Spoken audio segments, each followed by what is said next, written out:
কয়েক বছর পরে আওয়ামী লীগে ধরেন শেখ হাসিনার উত্তরসূরি কেউ এসে বলে যে এগুলো অতীত হয়ে গেছে, এগুলো আমরা ভুলে যাই, আমরা নতুন করে আগাই, তাহলে কি আমরা মেনে নেব 24-এর এই মানে যা যা হয়ে গেল, এত প্রাণ, এগুলো কি আমরা মেনে নেব তখন?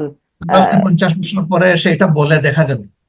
এখন তারা গোটা জাতির বিরুদ্ধে দাঁড়িয়েছিলেন, যুব সমাজের বিরুদ্ধে দাঁড়িয়েছিলেন, সরাসরি স্পষ্ট দিবালোকে গুলি ছুড়েছেন, হাজারের উপর মানুষকে খুন করেছেন, হাজার হাজার মানুষকে পঙ্গু করেছেন, অনেক যুবকের চোখ কেড়ে নিয়েছেন, এখন অন্ধ হয়ে গিয়েছে, অনেকেই অন্ধ হয়ে গিয়েছে, শত শত যুবক। এই যুবকদেরকে তারা কি বলে সান্ত্বনা দেবেন? কি বলবেন? তাদের কাছে ব্যাখ্যাটা কি তাদের? তারা তো জনগণের বিরুদ্ধে দাঁড়িয়েছে, যুব সমাজের বিরুদ্ধে দাঁড়িয়েছে, শুধু যুব সমাজ কি, শিশুদের বিরুদ্ধেও দাঁড়িয়েছে। আপনি এই আন্দোলনে দেখেছেন যে ছোট্ট ছোট্ট শিশুরা এসে তাদের অভিব্যক্তি প্রকাশ করেছে। একটা ছোট বাচ্চা, মনে হয় 6-7 বছর বয়স হবে, ওকে জিজ্ঞেস করা হয়েছে তুমি এখানে এসেছো কেন? বলে যে আমি আন্দোলন করতে এসেছি। আন্দোলনে কি হবে? স্বৈরাচারের পতন হবে। তারা জিজ্ঞেস করা হয়েছে তোমার বুকে যদি গুলি পড়ে, সে বলে আমি শহীদ হব। এটা দেখেছেন আপনি মিডিয়ায়, উত্তরার এই ঘটনা।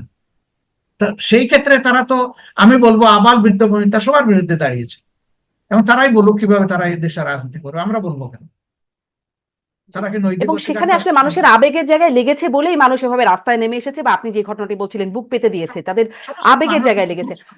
জি, আপনি বলছিলেন 50 বছর পরে যদি এসে বলে, মানে একটা অপরাধ, যদি অপরাধ আপনি বলছিলেন যদি হয়ে থাকে, যদি অপরাধ সেটা কি 1 বছর আগে হয়েছে বা অনেক বছর আগে হয়েছে, তার জন্য অপরাধের গ্র্যাভিটিটা কমে কি? মানে যেই আসলে অপরাধের শিকার হয়েছে তার পরিবার, তার বংশ, তারা কি এটা চাইলে এটা হবে আপনার মহত্ব, কিন্তু আপনি অপরাধ যেটা করেছেন, যাকে খুন করেছেন, যাকে পঙ্গু করেছেন, যার চোখ কেড়ে নিয়েছেন, যার যাকে আপনি ক্ষতিগ্রস্ত করেছেন, আপনার একটা কথা বলার মাধ্যমে আপনি আমি কেউ দায়িত্ব নিয়ে সবকিছু মাফ করার অধিকার রাখি।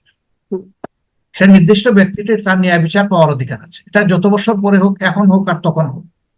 আপনি যেটা যেমনটি বলেছেন, যদি সে উপযুক্ত ভাবে অভিযুক্ত পেশ করতে পারে আইনগতভাবে, এবং যদি উপযুক্ত সত্য সাক্ষী সে পেশ করতে পারে, অবশ্যই তার প্রতিকার পাওয়ার অধিকার আছে, এবং এটাকে আমরা সবাই সাপোর্ট করি।